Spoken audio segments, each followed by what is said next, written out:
we go. Yep, we are recording it. Got a question in the chat, so we'll record this. If you do not want to be on the recording, please turn off your camera and mute your microphone. If you don't mind being on the recording, you're welcome to have your camera on. Sometimes it's nice to see some friendly faces while you're presenting a workshop. Let's see. So this chapter, out of all those 200 and some chapters, this chapter in St. Louis started in September 2017. So last year we had our 5-year anniversary. Now we're at 6 years. It was started by me and my friend Chelsea West, who is a data analyst at Mercy Hospital. Our co-organizers for this year are me, Janine Harris, Mary Painter, who's also here with us tonight, Shelley Cooper, Crystal Lewis, and Laura Rose. We have people from academia and industry represented on our organizational group. Last month we did project-oriented workflows, and tonight we're doing introduction to network analysis, and in a few weeks we're going to have an introduction to using ChatGPT for writing your R code with Olivia Wang, who's a doctoral student here at Washington University. We will be recording this talk. I already pressed go on that. Feel free to turn off your cameras if you don't want to be recorded. Use the chat to ask questions to everyone or directly to me or Mary, and we will try and answer if we can, and if we won't, we might unmute ourselves and ask the speaker for more information. If you would like to learn more about Our Ladies just in general, or Our Ladies St. Louis specifically, you can visit ourladies.org to learn about the mission and the global work. You can connect with our chapter in particular by sending us an email, which we will try to check once in a while, following us on LinkedIn, and RSVPing on Meetup. We have talks, somewhere between 6 and 8 talks a year, and this is our second one, so lots more to come this year. All right, tonight's speaker, aside from being a tennis superstar who beats me every time we play, Dr. Echols works at Missouri State University, and she has expertise in social network analysis and its applications to peer relationships, especially relationships among middle school age children. And I will turn it over to Dr. Echols. We are really looking forward to hearing all about network analysis tonight. All right. Thank you, Janine. Nice to see you all. I guess the turning off the camera and muting doesn't apply to me. I have to be recorded whether I like it or not. Okay, so this is my first time in one of these Our Ladies sessions, and I am grateful for the opportunity to be here. I didn't really know what to expect, and so I hope that what I say is of some benefit to you all. I'll tell you a little bit more about what I do, and then there's a whole bunch of stuff in a folder I sent Janine that you're welcome to use and you know, play around with that data and the scripts that are in there. And obviously in 90 minutes or however long I can talk before I fall asleep, we'll just barely be scratching the surface of network analysis. So I'll just kind of give you an idea of some of the things that you can do with it. There's not as much actual work in R for this short session, but there are some scripts there that you can try out with the data. So just to tell you a little bit more about what I do. So I currently am doing a school-based intervention to reduce victimization and promote friendships. And network analysis comes in handy because I can identify who is friends with who doesn't have friends. I can also identify children in the network who are strategically positioned to influence attitudes. And so that's one of the more exciting applications of network analysis for me is actually to use it in interventions. And then I experimentally induce friendships, which is also super cool. And I can look sort of pre-post to see, if those friendships stick. So if you have any questions as we go, feel free to chime in. I'm going to share my screen with you and go through a few slides. Okay. If I can get the Zoom menu out of the way.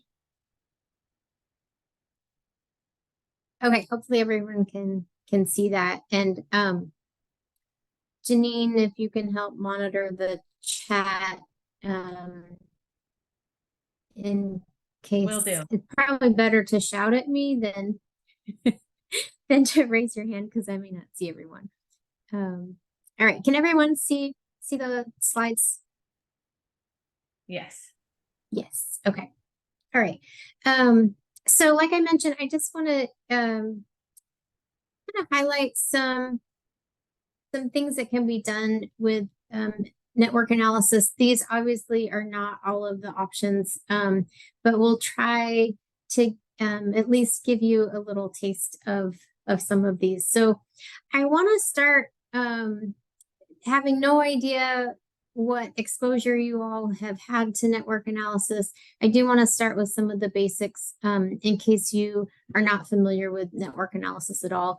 And the biggest change is going to be in the structure of the data when we work with networks. So we'll spend some time doing that and also look at some of the different types of questions that can be answered. And then I want to introduce you to some different types of network analyses that you can use with cross-sectional and longitudinal data.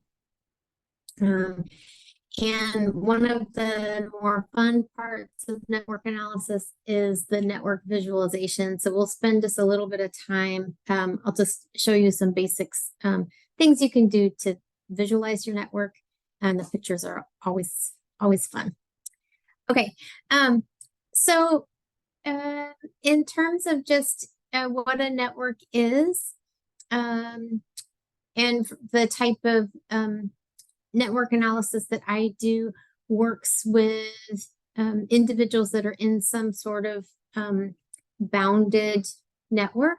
So I do classroom-based or school-based network analysis, but any group of individuals that have some boundary to them would be nice and amenable for network analysis. So these are just some examples of commonly used networks in SNA. Also, the types of relationships that network analysis is based on varies quite a bit. So I do friendship research, but there's really fascinating research in all different types of relationships. And the nice thing about network analysis is that you can study both the relationships and the nodes or the individuals in those relationships. So it's a really flexible approach to understanding individuals, understanding why they form relationships, understanding how those relationships influence the individuals in them. So lots and lots of different types of questions that can be asked once we take into account both the individuals and who they are tied to in their social spaces. The type of network analysis I do is whole network analysis. So you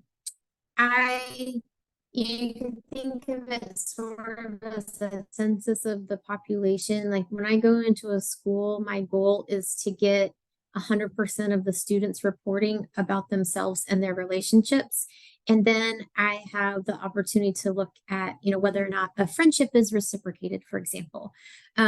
There is a whole other type of network analysis, family of network analyses based on ego networks, where you just have reports from an individual and that individual reports on the people they're in relation with, and then maybe reports on the characteristics of those individuals, but those individuals who are nominated by the focal individual don't also give a report.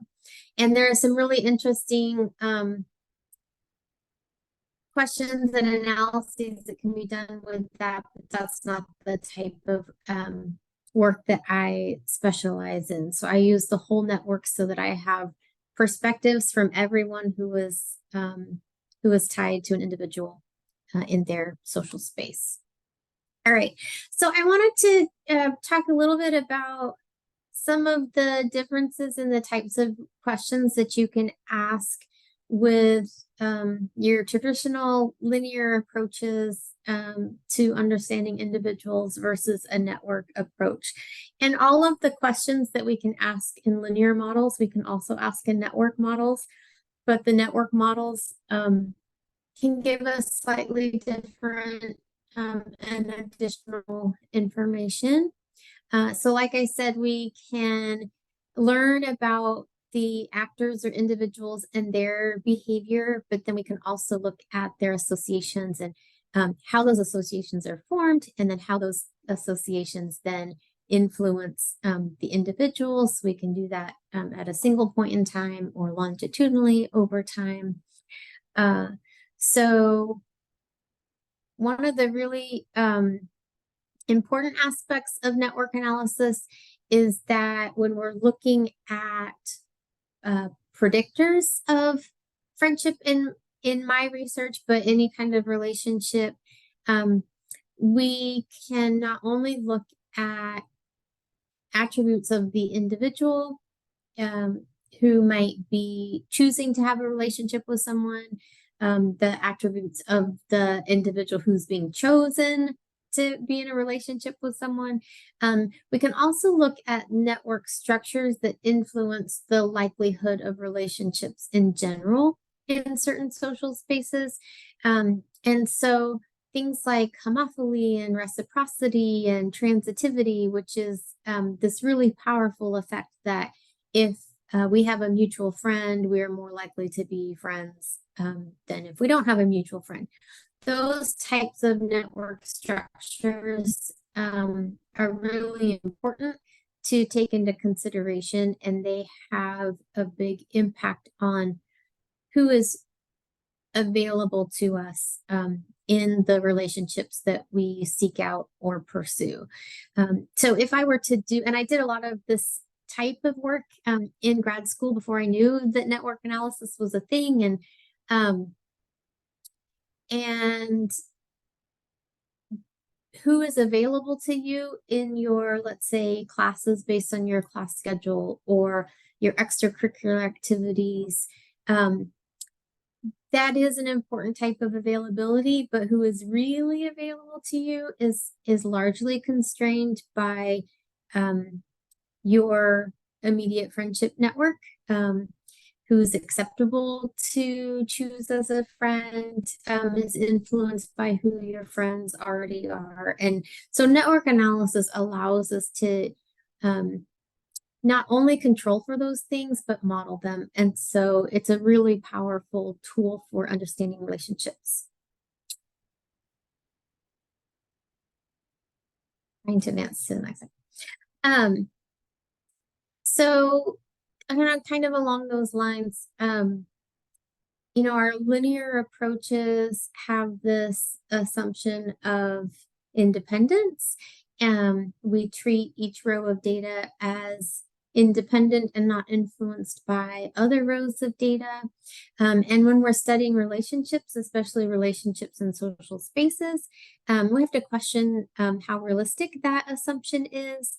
And like I said, in addition to just controlling for the fact that people in the same classroom, for example, might be more likely to be in a relationship than people not in the same classroom, we can actually model some of those things and see how influential sharing spaces is, for example, when it comes to relationships. And so we don't want to separate people from their social environment. Social network analysis is all about taking into account all of the like social influence that we have around us, how that influences our behavior, how that influences our relationships. Okay, so these slides are really just, I had to include them because they make me smile. So we're gonna look at this little girl in the middle of the screen for a minute. So our traditional linear approaches are going to focus on actors. Those are the individuals and their attributes or characteristics. And the network data really focuses on the individuals and their relations. And so one of the questions we can kind of tease apart is how much of my neurotic behavior should be attributed to me and how much should be attributed to my social context. And so just to go back one more time and look, so this is me. Am I really independent from all the people around me? My behavior is probably better understood if you understand the social context that I'm in. And then a very important extension of that question is, am I kind of crazy? Are my friends crazy because I want to hang out with people like me? Or am I kind of crazy because I became like my friends after spending some amount of time with them? So that's something that we can tease apart with our longitudinal network approaches. Okay, so I want to take a look at the traditional data structures and then show you the difference when we move into network analysis. So our traditional data, we have just rows of information. In this example, I have 10 individuals and I have some scores on self-worth, depression, loneliness, and anxiety. Using this traditional approach, I could also collect information about friends. So I might have every individual nominate the friends. Who out of those 10 people are they friends with? And so in my rows of data, I have the ID number of the friend that was nominated by this focal node or individual. And then if I really want to try to understand my behavior in relation to my friends, I can even put on the same row of data the attributes of my friends. So let's say I am interested in some variable that I have reported on and my friend has reported on. I can put friend one's score here, friend two's score here, and make this really wide data set. And in fact, this is what I did when I was in grad school before I knew about network analysis. I was manipulating the data like crazy to get all of this information on the same row so that I could understand how someone's friends influence them. Very, very long, tedious process that I don't recommend. Okay, well, when we move into network structures, the data now takes on matrix form. And so instead of, like here, I'm looking at friendship nominations. Instead of this focal individual, am I getting a question? I thought I heard something. I think somebody unmuted for a second, but okay. Okay, just wanted to make sure. Okay, so this matrix represents now friendship nominations. And here we have a focal individual on row 1. And instead of the ID number of their friends that they nominated showing up on that row, we now see either a 1 or a 0 that indicates whether ID 1 nominated ID 2, ID 3, ID 4. You'll see I have the diagonals kind of dashed out so that self-nominations are not allowed. But anywhere you see a 1, it means that that person was nominated as a friend by the ID in the first column. And anywhere you see a 0 means this person was not nominated as a friend.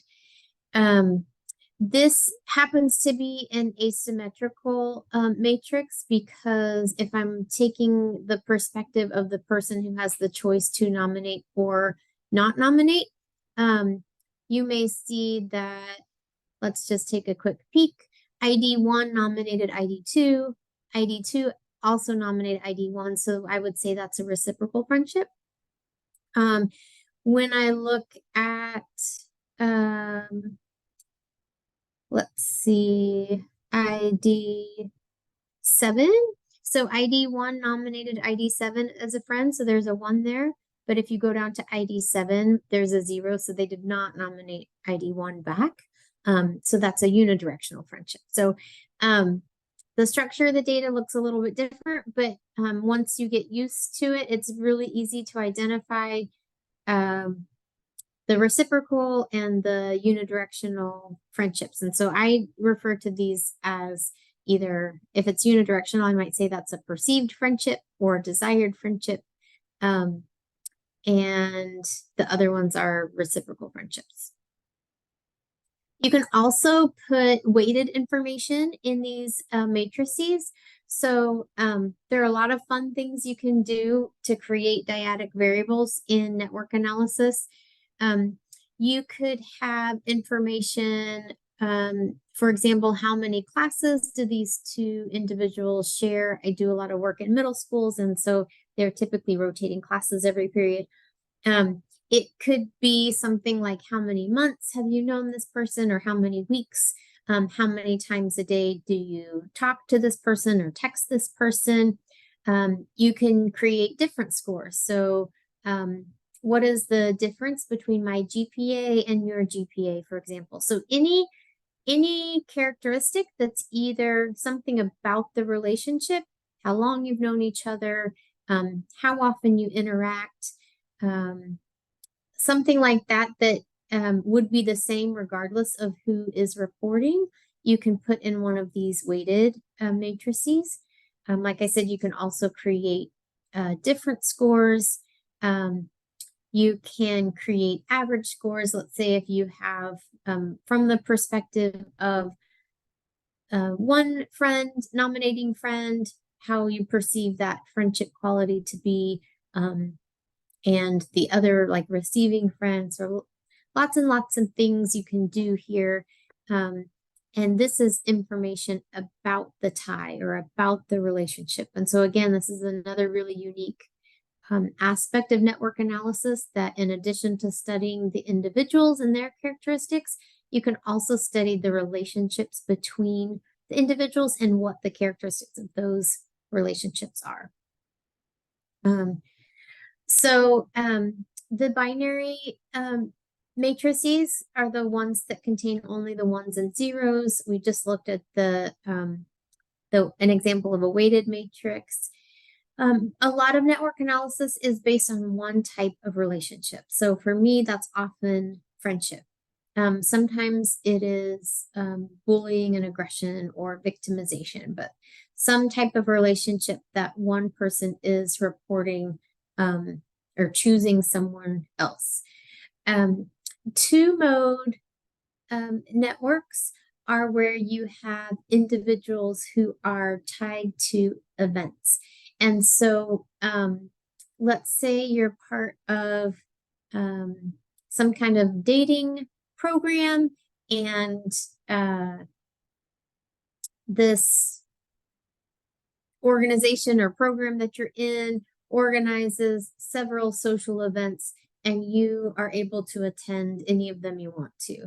So if you had a record of who attended each event, then you would have two-mode data, because you could look to see which individuals were at the same event. And then you could look at that shared affiliation over time, for example, and to see how that impacts the relationship. So that's getting a little more complicated, but there's really interesting stuff you can do with the two-mode data.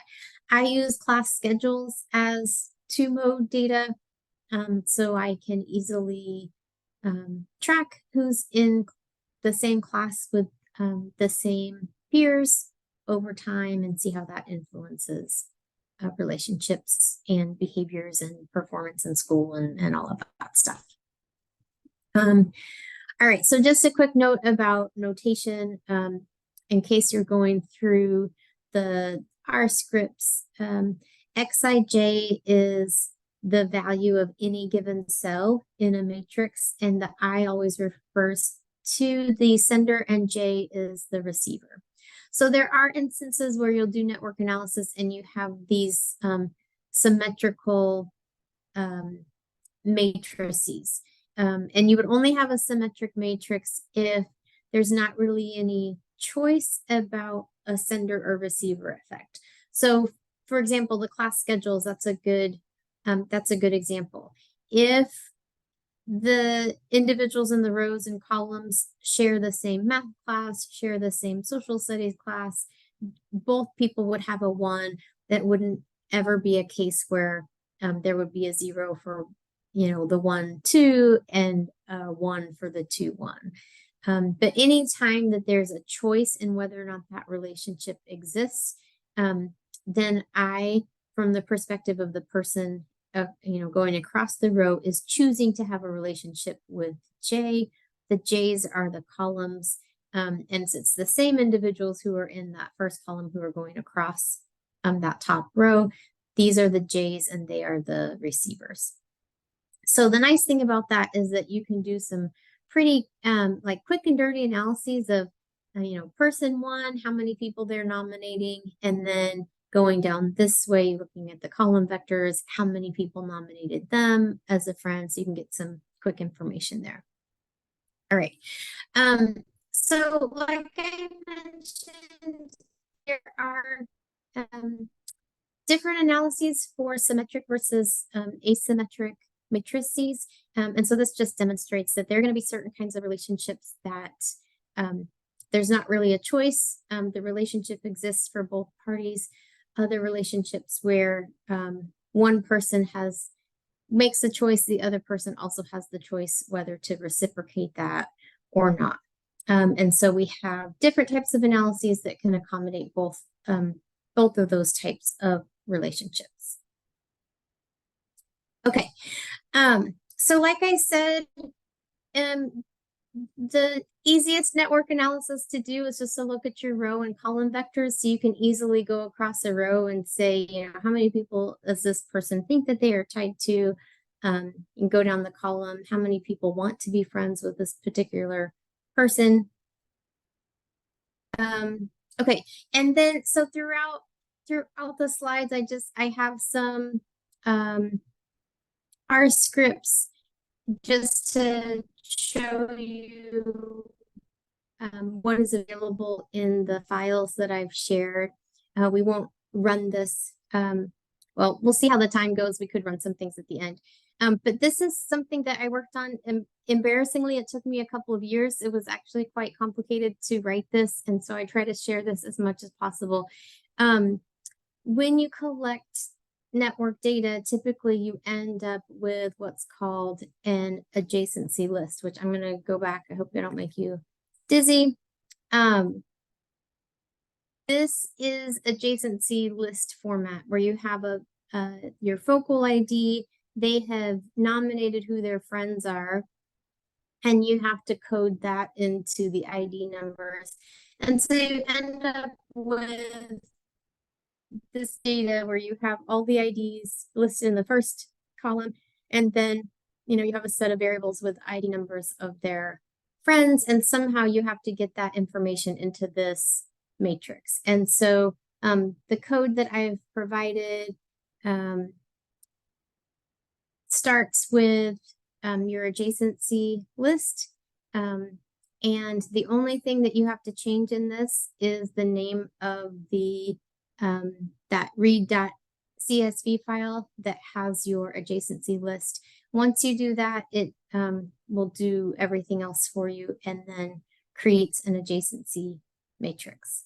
So we can take a look at that later if you'd like, but that's there for you. And then the next bit of code just shows you how to take that matrix and then turn it into a network object. So in the StatNet package, to do a lot of the network analyses, the data has to be, the matrix has to be transformed into a network object. And then with that object, you can then attach attributes or characteristics onto the nodes or onto the relations between the nodes. And then you can run your network analysis. So this is an example where I create a network object. I have information about the student's race, so I add that as an attribute to the individuals, and then I can see, are my friends more likely to be the same race as me?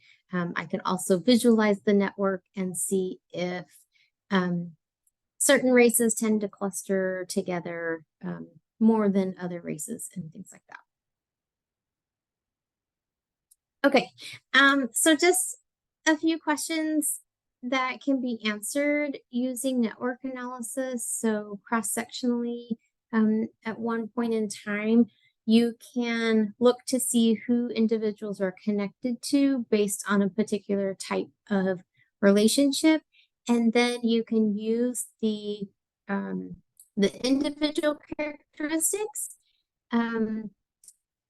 dyadic characteristics, and then also network characteristics to predict those connections. So a lot of variety in the types of variables that go into a network model when you're predicting a connection.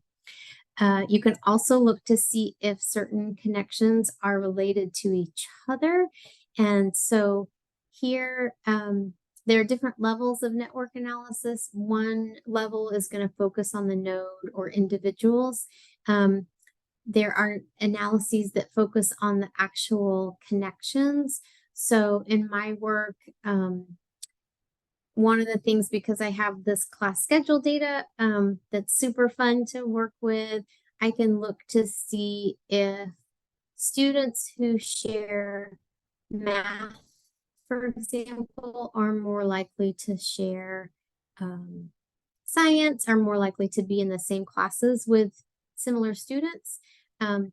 And because that can give me some insight into tracking, and then I can layer attributes like race onto that and look at things like racialized tracking. So there I'm looking at the relationships or the ties between individuals, not necessarily the individuals themselves. So it's kind of a neat application of network analysis. And then I can look at things like who has access to others in the network. There are a variety of what's called centrality measures. And this is important if I want to know how quickly information might be spreading through a network, or who is more likely to have access to information in the network. So one way that I use that currently is I mentioned that I do school-based intervention work. And for part of my program, I select a group of students who I think are going to be positioned best in the network to influence school climate or shape the norms, the social norms in a school.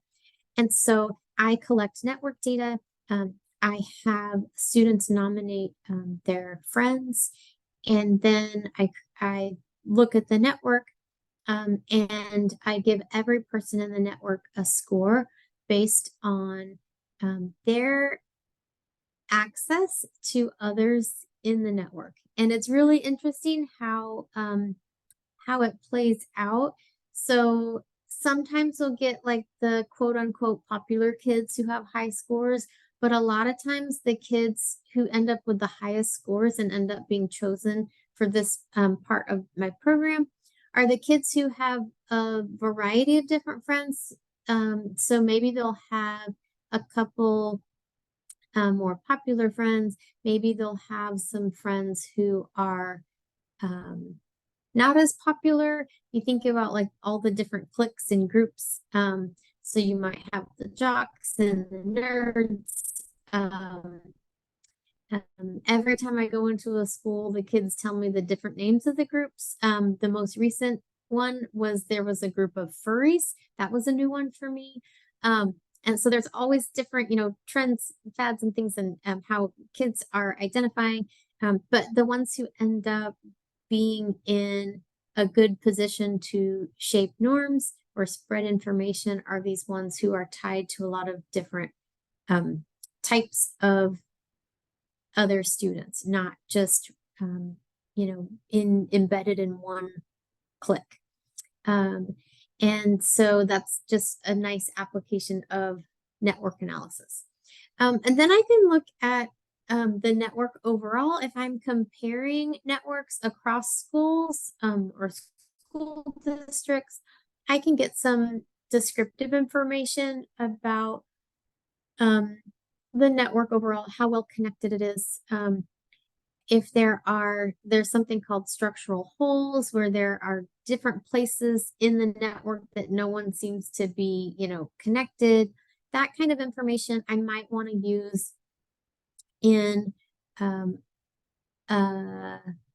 just blanking on the word, in a like multi-level model. So one of the nice things about network analysis is that you can get information about the individuals, their position in the network, their relationship, things about the network, and you can pull that out and you can use any of those variables in any like linear modeling approach that you are interested in. And so that's just another like really cool benefit of the network analysis.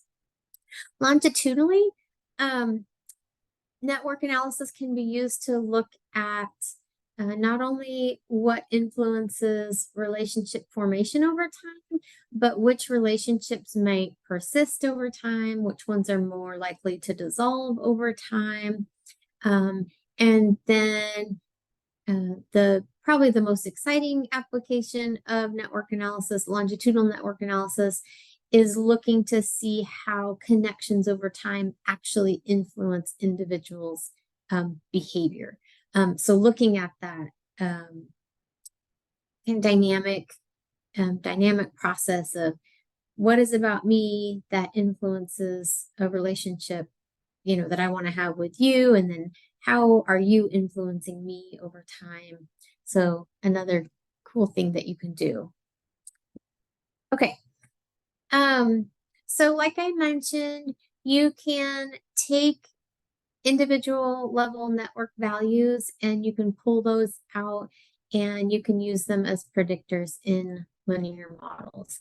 So some of the more common uses of this is just to find out how many nominations did I give, how many nominations did I receive, and how is that related to maybe some adjustment outcome. How close or far am I to other individuals in the network?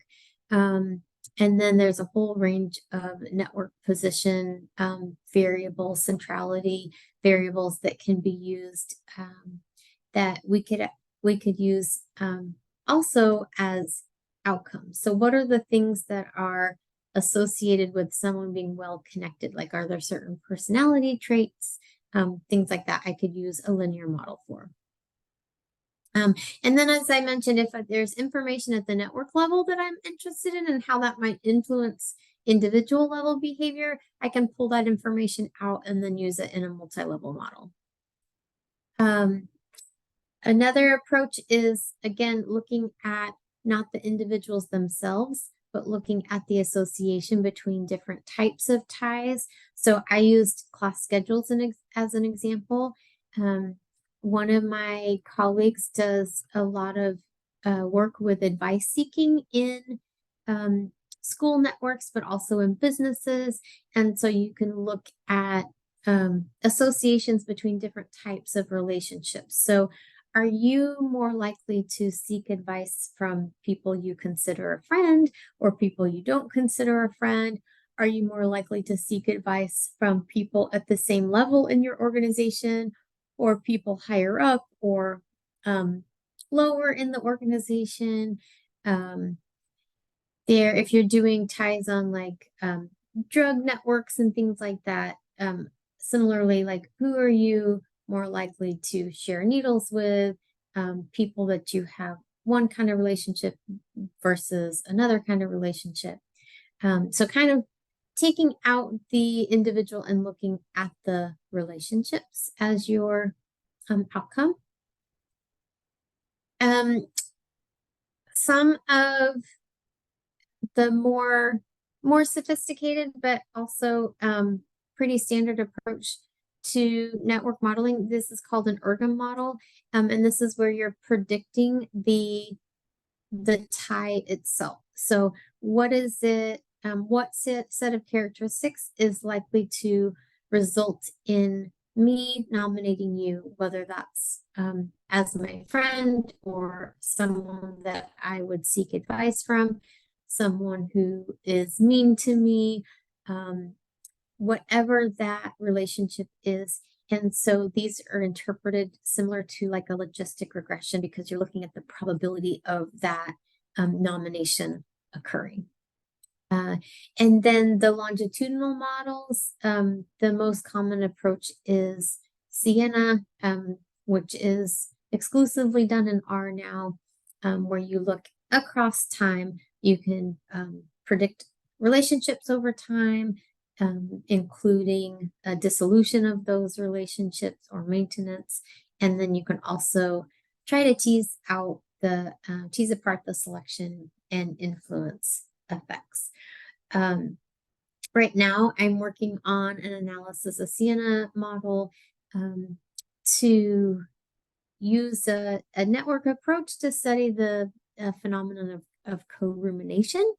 By definition, it's kind of a network process, if you think about it. So if I am ruminating over an issue or problem, and I discuss that with a friend, and then the friend is ruminating, so we call that co-rumination, where we kind of Debbie Downers kind of stick together and go back and forth with their problems. This is an issue among adolescent girls, and it's sort of problematic because on the one hand, it's good to have a friend to confide in. On the other hand, if you're always talking about problems, then that's not necessarily good for anyone's mental health. And this has never been studied from a network perspective. And so I am working on that right now, and looking to see how co-rumination is shaped by friendships, whether you want to be friends with people who have a similar rumination style, or if you become a ruminator over time because you're hanging out with people who talk about their problems. So I'm finding some interesting things with that.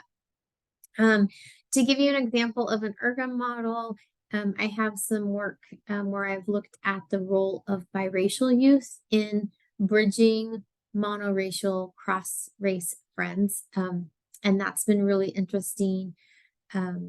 So the idea is that these youth who share one part of their racial background with people of different races may be in strategic positions in the network to help bring together cross-race friends and shape more positive intergroup attitudes. So that's been really meaningful work as well.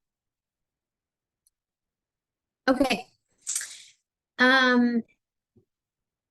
Here's an example of some level 1 variables.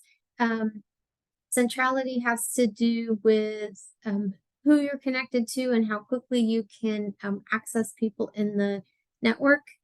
Brokerage has to do with, like I just mentioned, the biracial peers may broker or mediate contact between two nodes that would otherwise be disconnected. And brokerage is really important because it could actually connect two completely disconnected areas of the network. So typically when we visualize adolescent friendship networks, for example, we'll see a large cluster of girls who are friends with each other and a large cluster of boys who are friends with each other, and not a lot of connections between those two groups. And so you might actually have like two clusters that are not connected. And those brokers are the people who are friends with both groups. And so then it starts allowing relationships and information and attitudes to go across the network. So brokers are really important. There is in the slides some code to run a brokerage analysis, which is pretty simple and straightforward. And one of the things I like to do is take out those individual brokerage scores and try to understand the characteristics of students who are brokers in their network. Okay. These are just some different examples of centrality measures. You can see like node A is would have a high centrality score because they're connected to these nodes that otherwise would not be connected. You could see node B in the example on the left is connecting these two areas of the network. So these two nodes would have a pretty high centrality score. Here's a different kind of arrangement where you see node E here. All of the nodes can get to node E, but F cannot get to any of these other nodes unless it goes through node E. So node E is a really has an important central role in the relationship.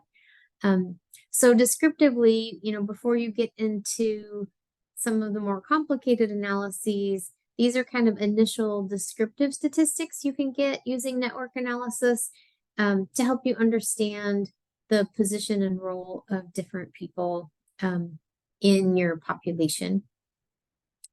Here's just some information about the brokerage analysis that I mentioned. You just need two pieces of information. You need that adjacency matrix, that 1-0 network that tells you who's connected to who. And then you just need some kind of attribute data based on a categorical variable. And it will come out and everyone will get a score based on the number of times they broker relationships in different ways.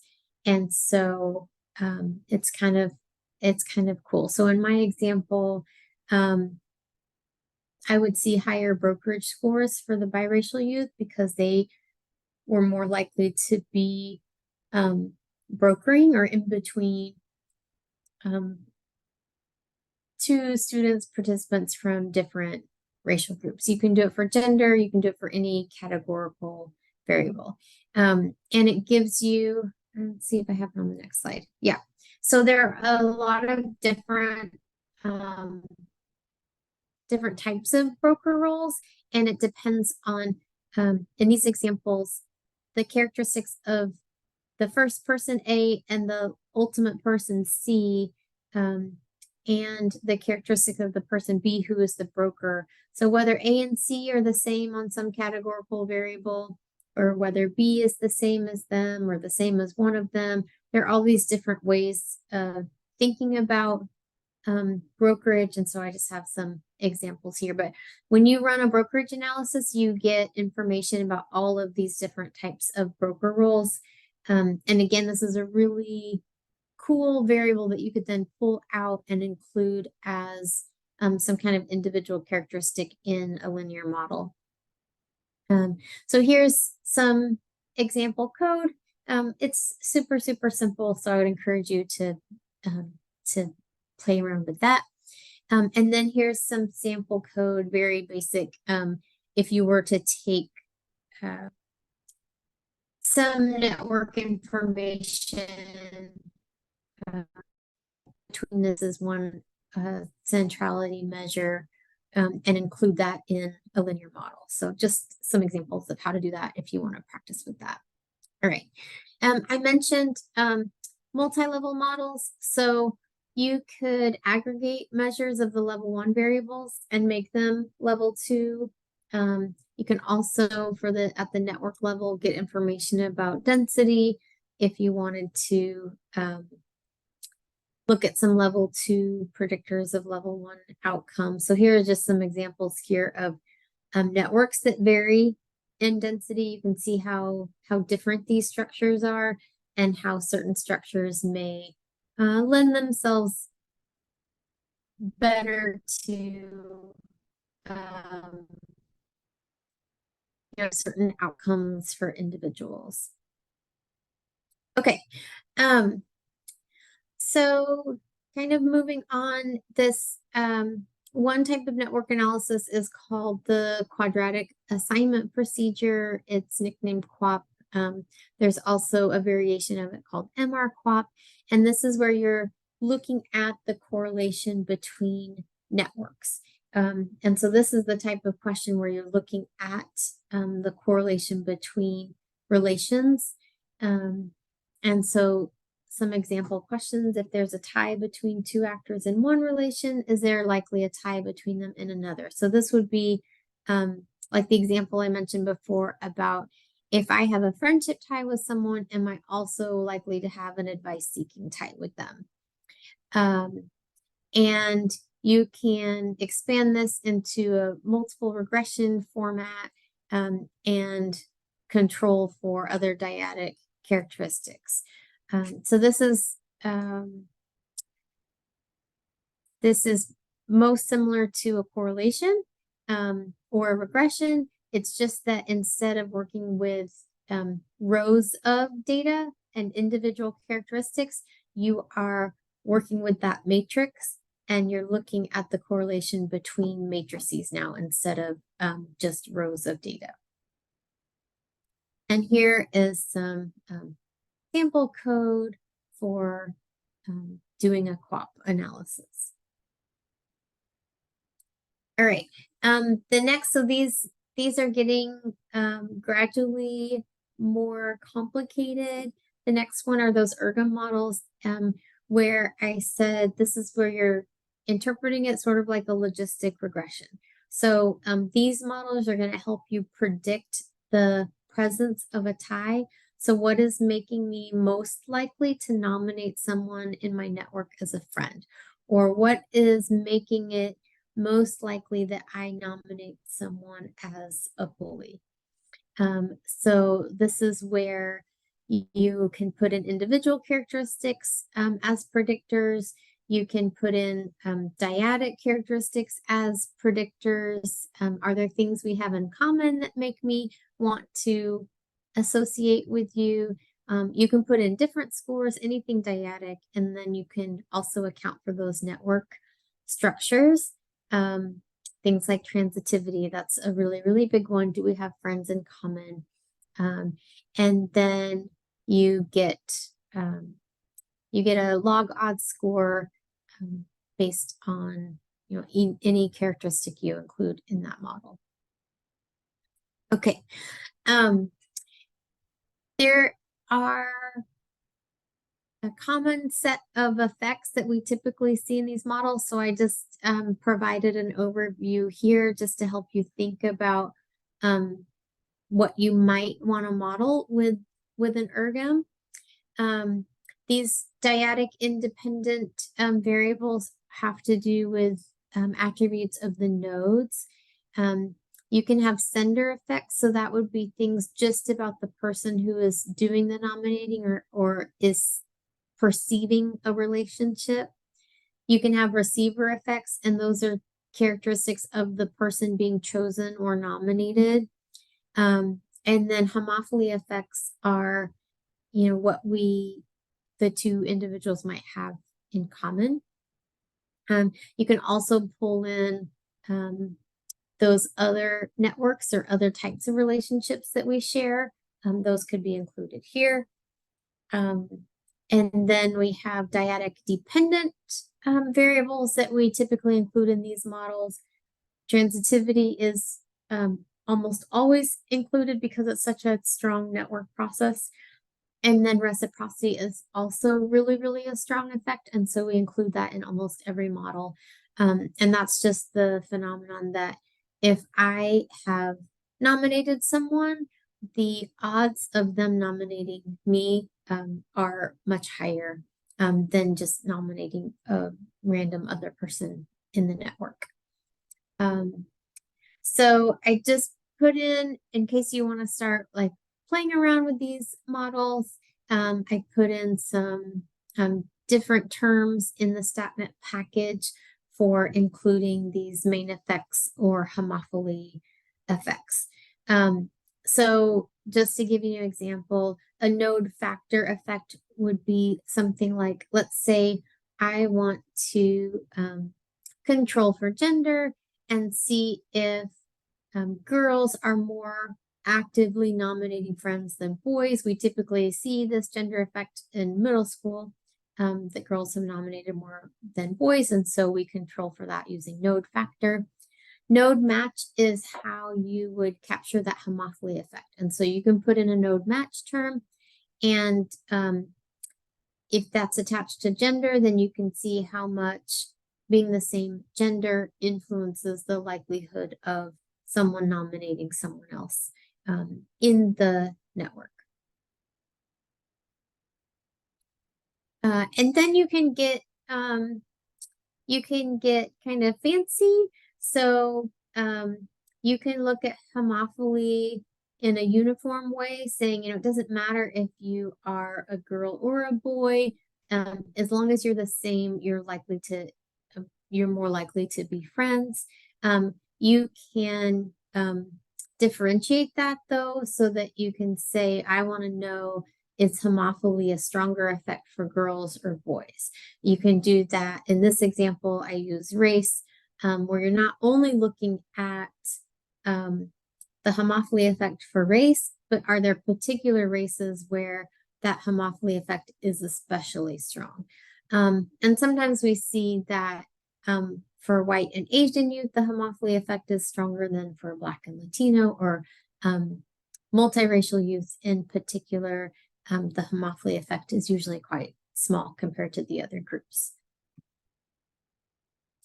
Okay, and then these are just examples. If you have a continuous variable, these are the terms that you would use for main effects and homophily effects. So in a lot of network analysis, homophily with a continuous variable is actually calculated based on a different score. And so then you take the absolute value and turn that around in your interpretation. And if you get really fancy with these models, you can create your own terms. So that's something that I have gotten into. And then you can create a score that's kind of the opposite of a different score, so it's easier to interpret. But these are the kind of stock effects that you can take advantage of, and you don't have to do any of your own coding. Okay. So these are just some terms that you can use to help account for the relaxed assumption of independence. And so these two paths and triangles, and this is let's see if I can remember what geometrically weighted something shared partner, edgewise shared partner is what this last one is. This all has to do with other people you are connected to, and how that influences your likelihood of being connected to an individual, either that you're connected to or they're connected to. And so there's a whole set of these endogenous structural effects that you can include in the ergom models. This is an example from one of my papers. This was the biracial youth paper. So just to give you an idea of what how these models look like after you run them and you're reporting them. Once you have a lot of predictors in your model, you'll notice that your friendship term is almost always really large and negative. And that is not alarming. That happens because the odds, or the log odds, of being friends with someone without having any of these things, like without having any friends in common, without the other person nominating you, without being the same gender, without being the same race, without sharing any classes, you take out all of these things that would predict a friendship, and the likelihood of being friends with someone is really, really low. Also, just to point out here that one nice thing about network analysis is that because you're taking a census of the data, like you want to get as many people in the population as you can as part of your network. It's fairly common to have studies where you're reporting on one network, or maybe you're reporting, in this case, I have two schools that were similar in demographic characteristics, and I'm reporting them side by side. So overall, my sample was not huge. This study was based on 700 or 800 students, which is kind of nice to that for network studies, sometimes your sample does not have to be as big as long as you have really good representation in your network. So 80% of the network is kind of the gold standard. You can get away with like 70%, but if you only have like 50% participation in a network study, then you have to really question like if you have enough information to capture the relational processes that are most likely occurring. And so typically if you don't have at least 70 or 75%, then it might be a little hard to get your study published. Okay. And then these are just some notes on how to interpret things. So we don't need to talk about that. And then here's a useful link if you're, I'm pretty used to interpreting things in terms of log odds now, because it's nice that you have 0 as your kind of center point. But if you did want to transform it back to odds or probability, there's a nice resource for you there. And then there's just some example code that you could run and see how that works. Swap out some of the terms that I've included in the previous slides just to, try some different things. And then if you are interested in this approach, here are some tutorials that you could. Okay. I'm just keeping an eye on time because I've been talking a ton. This last approach, and I actually should mention one approach that is not in the slides, but I am becoming more and more interested in is a cross-sectional peer influence model.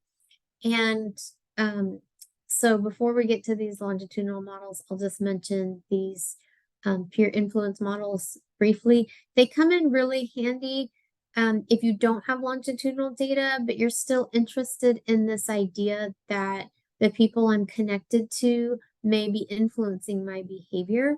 So if you want more information on these models, you can send me an email and I can tell you more about them and give you some useful links. They're not as common, but I really like them because they are set up just like a linear regression.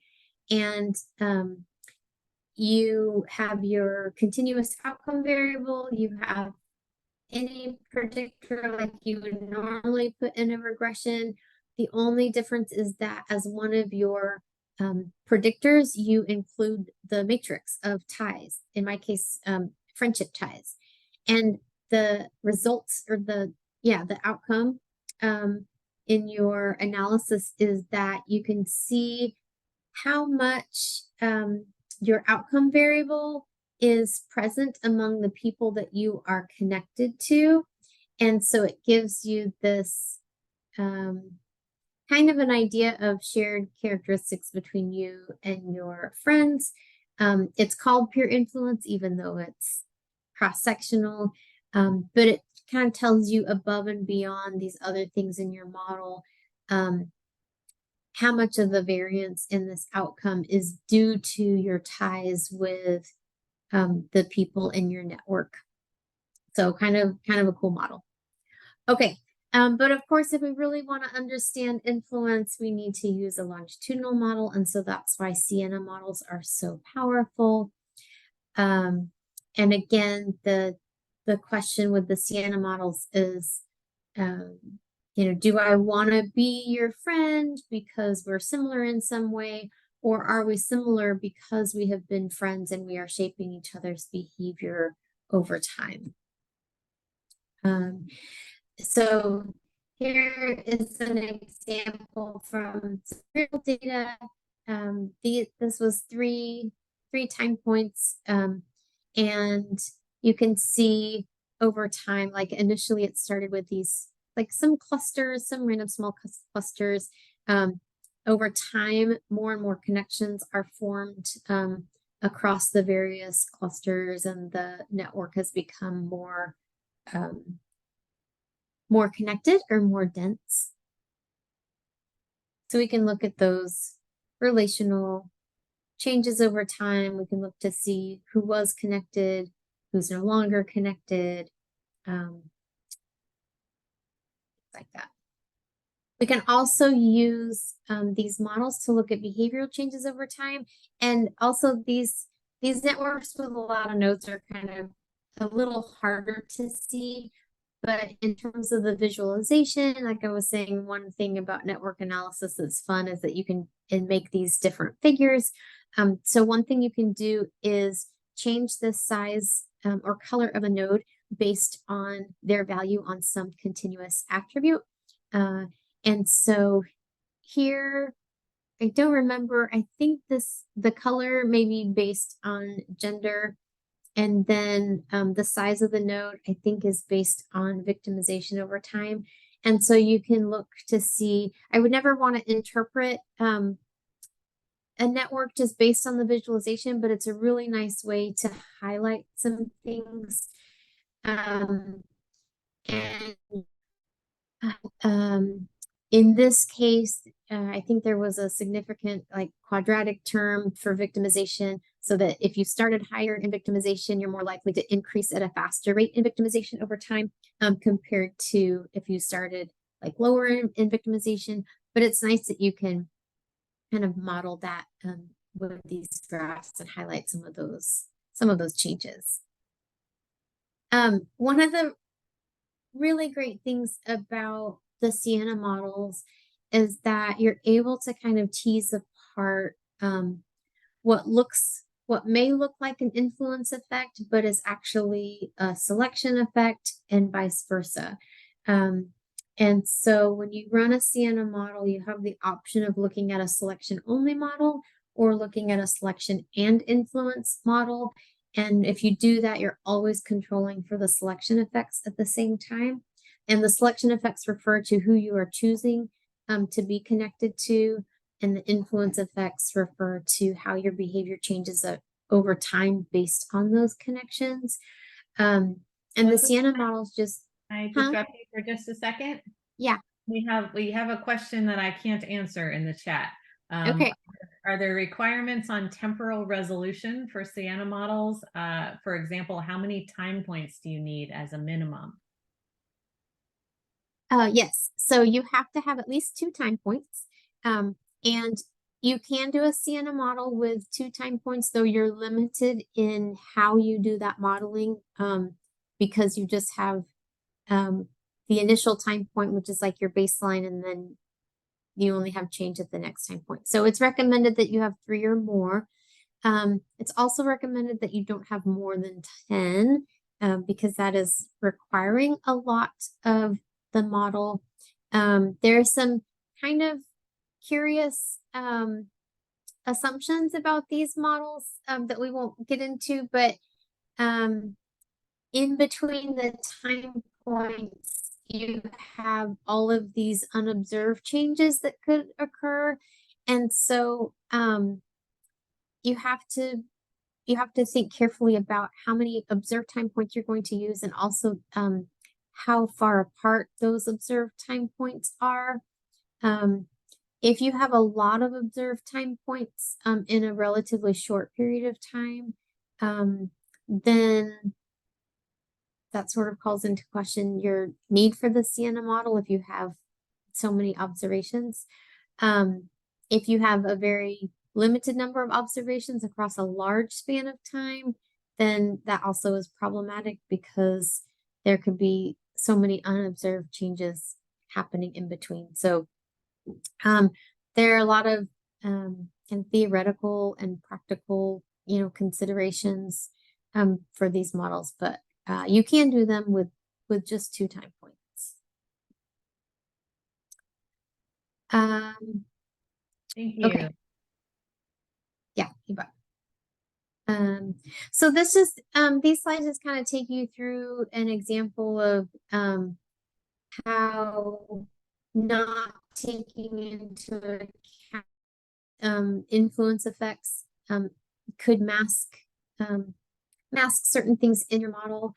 And so in order to not inflate your selection effects, it's good to have to take into account the influence effects. And here's the answer to that question. So at least 2 waves, but usually less than 10. So here are just kind of some rules of thumb for using these models. They work best with at least 20 actors, but no more than 300. And the reason for that is, and you can get away with more. I have schools that are over 400 and the models work. But you have to think about once you get into a situation where your network is 500, 1,000, 2,000 people, what are the chances of any 2 randomly chosen people in that network ever connecting? You would have to have a lot of just the right predictors and information to know or to be able to model those connections when the network is really, really large. So it just, again, it's asking a lot of the model.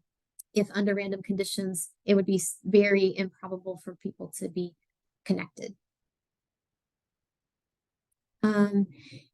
This is just some kind of some of the background information, some terminology things that people often have questions about in Siena models. One of the assumptions is that the actors have the ability to make choices and they're doing that consciously. And so that's why they're called actor-based models. There is a whole, so I didn't include in this the script for Siena. And I don't know if I didn't put it in here, I can add it in. The best thing for a Siena model is to use the kind of the user manual. There are a lot of different steps in the code, and they do have a really good website with examples of setting up all different kinds of models and a list of published papers. But there are a lot of different steps in setting these up. And so you have to kind of go through a series of code to get a model set up. So I didn't include that here, but I'm happy to share some examples with you or refer you to the website or the user manual. But basically you have two basic functions that are occurring in these models. You have the rate function, and that has to do with how often you have an opportunity to change your ties, whether you want to make a change or not. This tries to estimate how many of those opportunities you would have, and it's based on that initial starting point of what you have, what your observed network is at the first time point. If you're doing a selection and influence model, you also get a rate function for the behavior individual characteristic that you think might be changing over time based on your ties.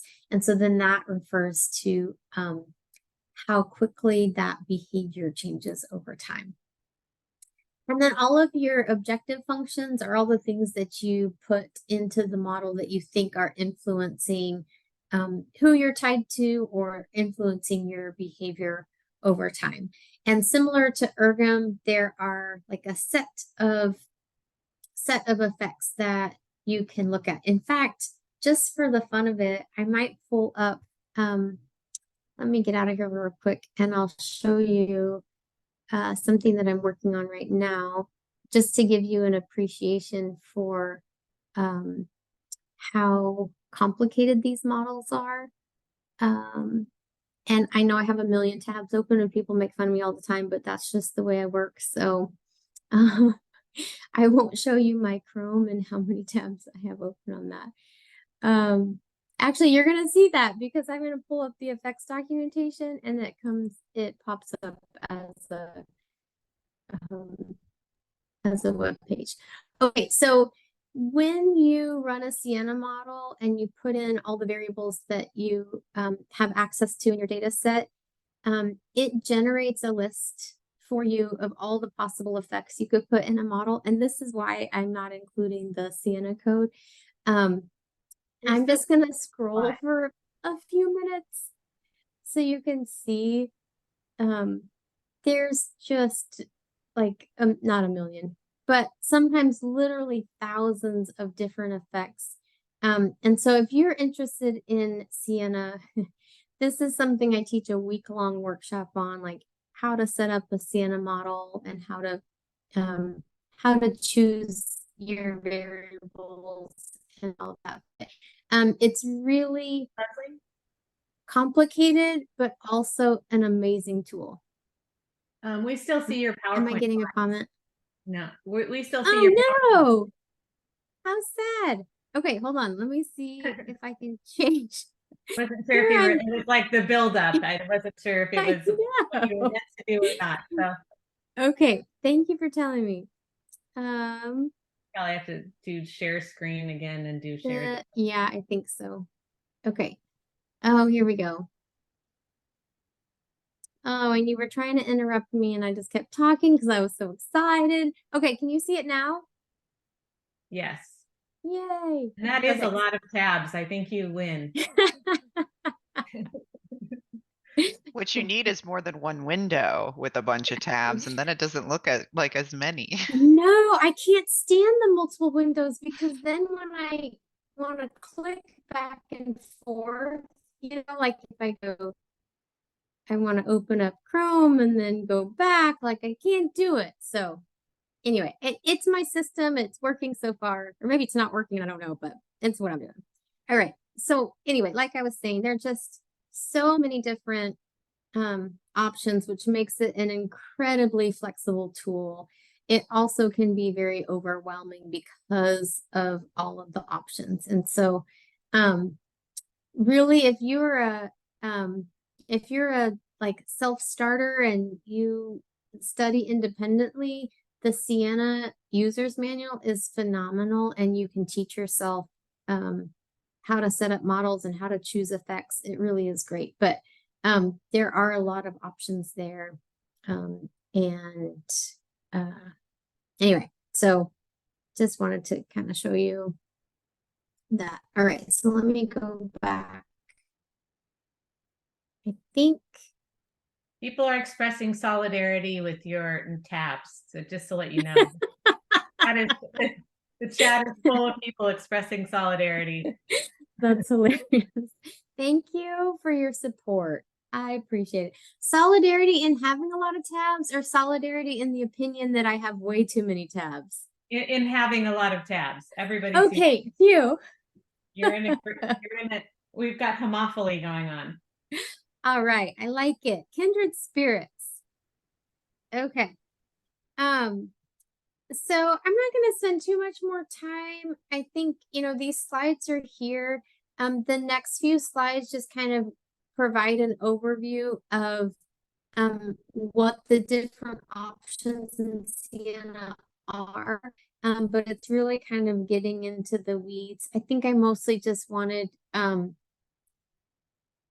to know that there are a lot of options. So if you have a network question and you have longitudinal data, or you want to collect longitudinal data, there's a good chance that Sienna has the setup that you need to study what you want.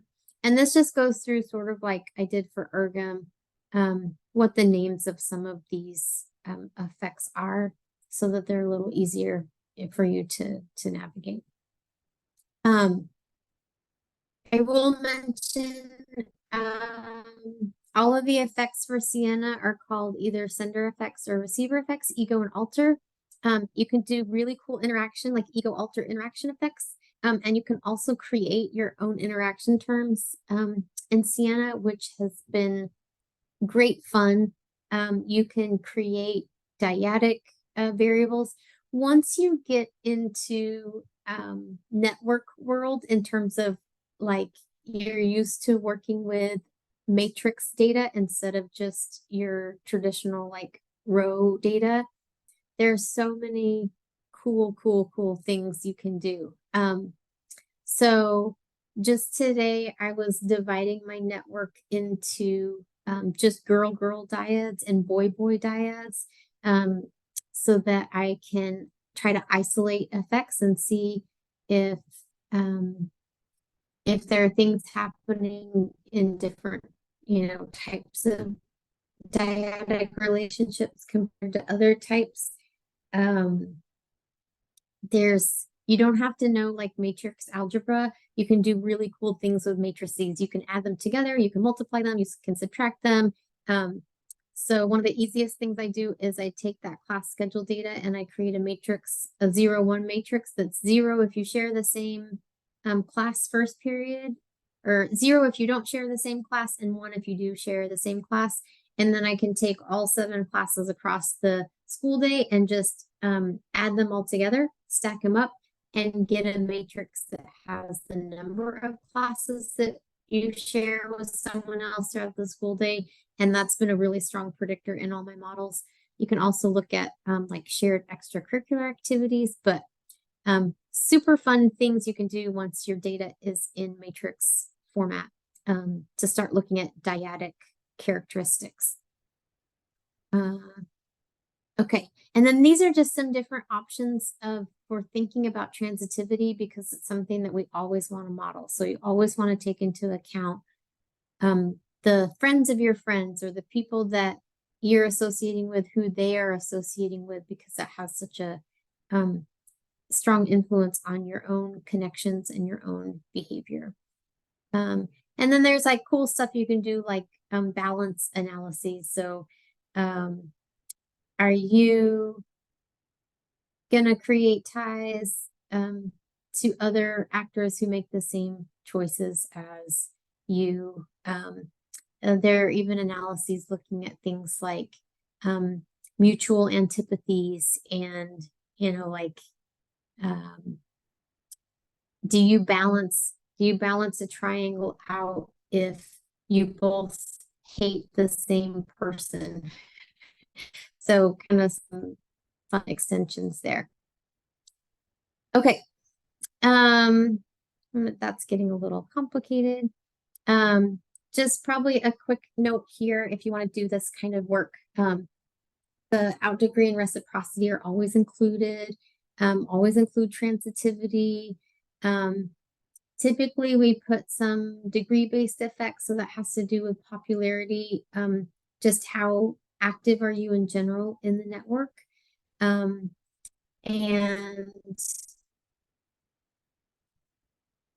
those are your basic effects. Similar to the ergo models, you're going to interpret these like logistic regressions.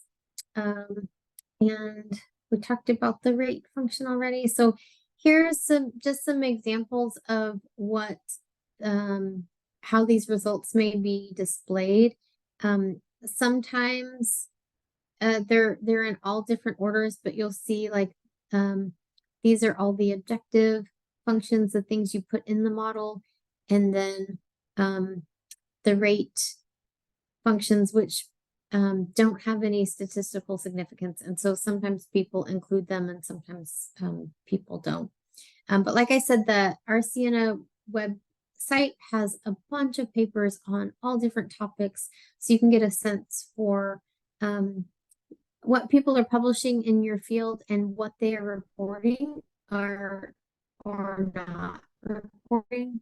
This is an example that had the behavior dynamics, or the influence part of the model. And let's see if I have anything else here.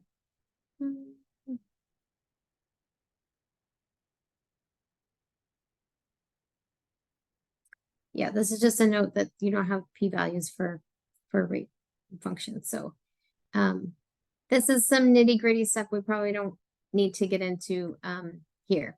Okay, so like I said, too much to include. So I probably will stop there. I think the last there's a page with some, okay, so that does have the home page and the the Sienna manual. You have the links to that. Oh, okay. So there are a few more things. Just, I think I mentioned already about the network visualization, that you can change the color for categorical variables. You can also change the shape of the node. You can change the size of the node for continuous variables. And then you can even change the thickness of the lines, or whether you have a dashed line or a solid line or something like that, to highlight things about the relationships between the nodes. And then you can freeze nodes in their position if you're going to look at change over time. But you want the particular node to stay in the same place so you can see whether its connections have changed or not. So just some fun stuff that you can do there. Okay, so it looks like the next little part is about kind of collecting network data, if you're interested in that. And then the last slide is actually outdated because I have information about the workshops that I teach, but I haven't updated that, so you can just ignore that. So I probably will stop there because it's 7:30 and I want to make sure to leave time for questions. Certainly, if you're interested in collecting network data because you don't currently have any, then we can spend some time talking about that.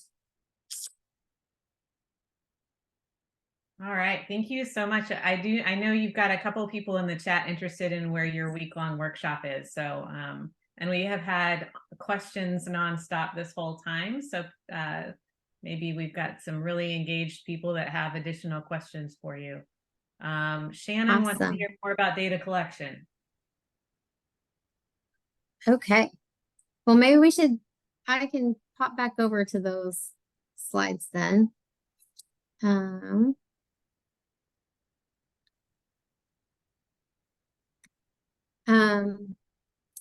But also feel free to just shout out if you have, particular question, or Janine, maybe you're monitoring the Q&A. So the most important thing in terms of data collection is that you have a boundary, because this is whole network analysis. So you have to think about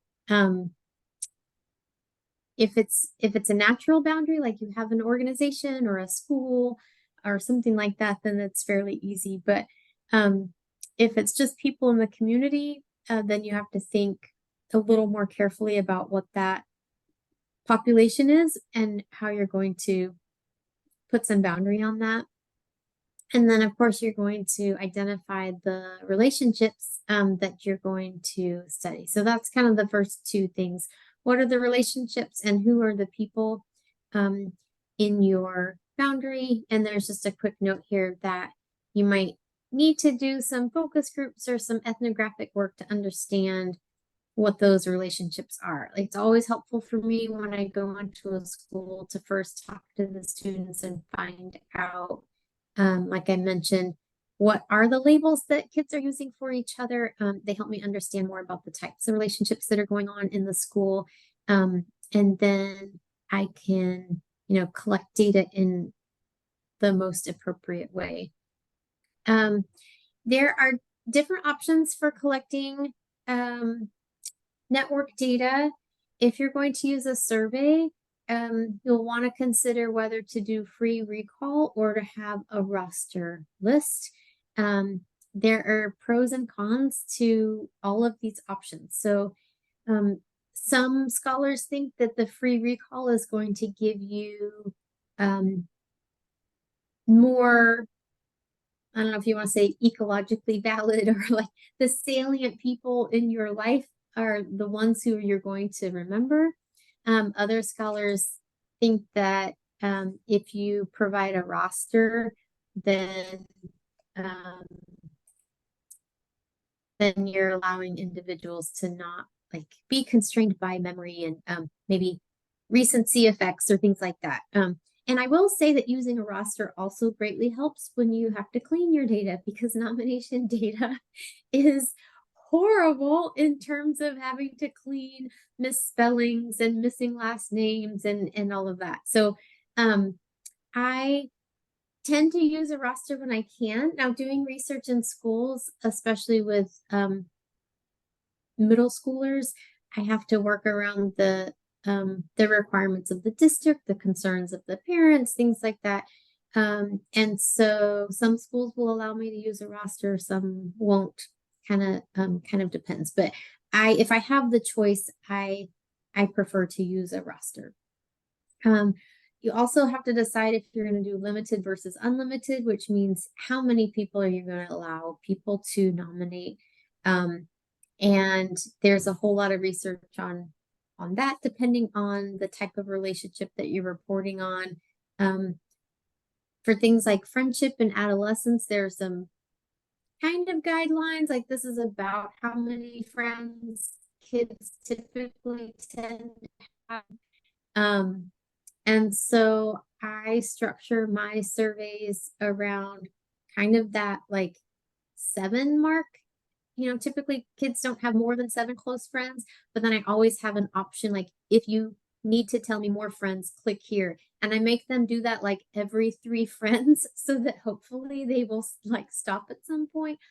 I do have some data where, you know, some kid nominated like 30 others. And then you have to think about, you know, are you really friends with that many people? But yeah. So that's another decision to make.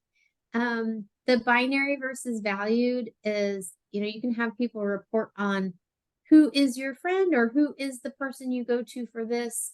You could also have people report on everyone and then give them a value. Like how much do you consider everyone in your class a friend? And then if that's more of like a sociometric type rating where you're giving them a value of 1 to 5.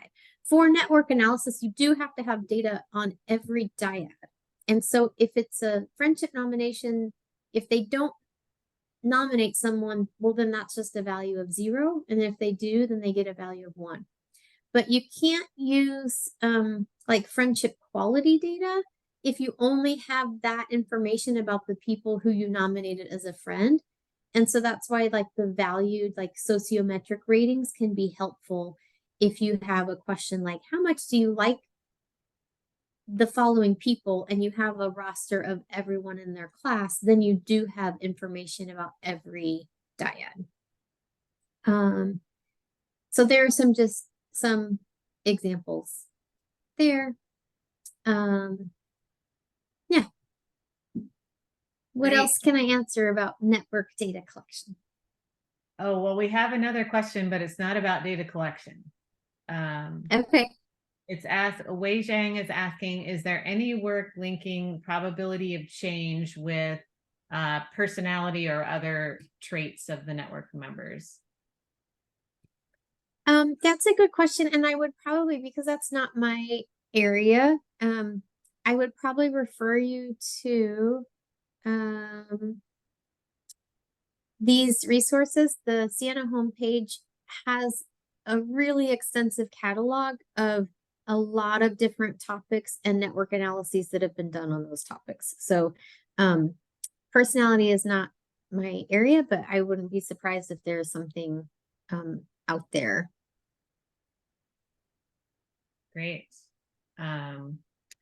That's everything that's in the chat. Does anybody have additional questions for Leslie while she's here?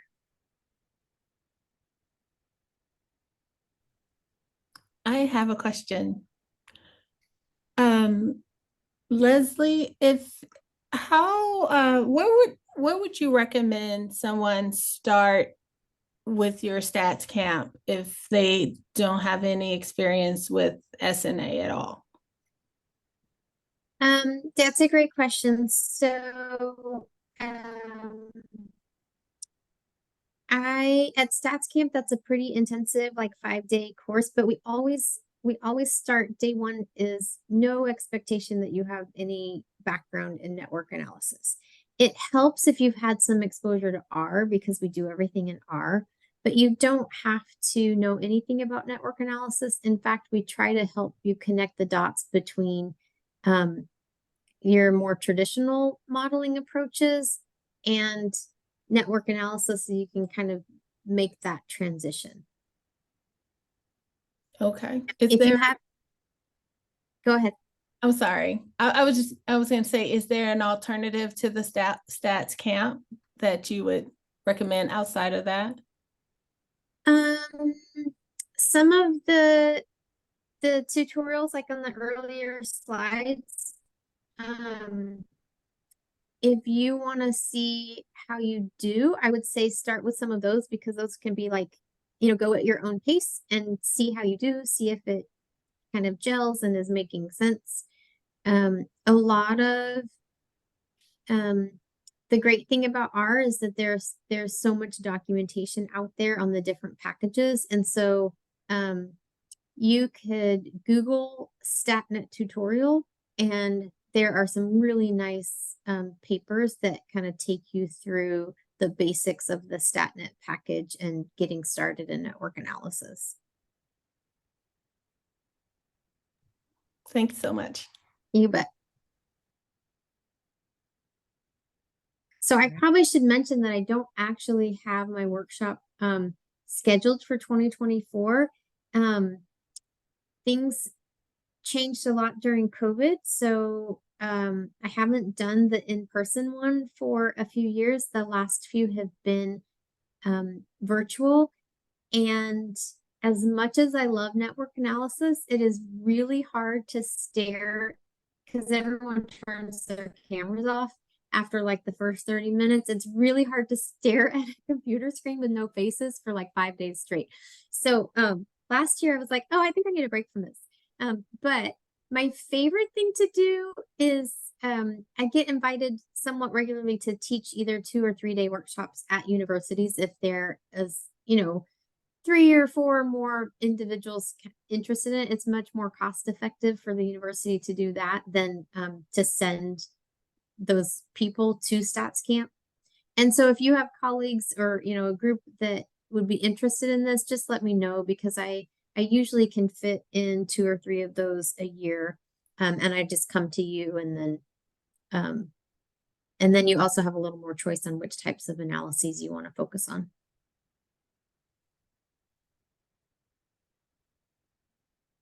Great. We had a question in the chat that I tried to answer, but I'm not sure. Maybe you know, because it's been a while since I did network analysis. Is the tidyverse or the tidy type of work coming into the network analysis space in R? Well, we use it in the data cleaning and data manipulation quite a bit. So it is like, the more familiar you are with how to, you know, things like transform your data from wide to long format or match up.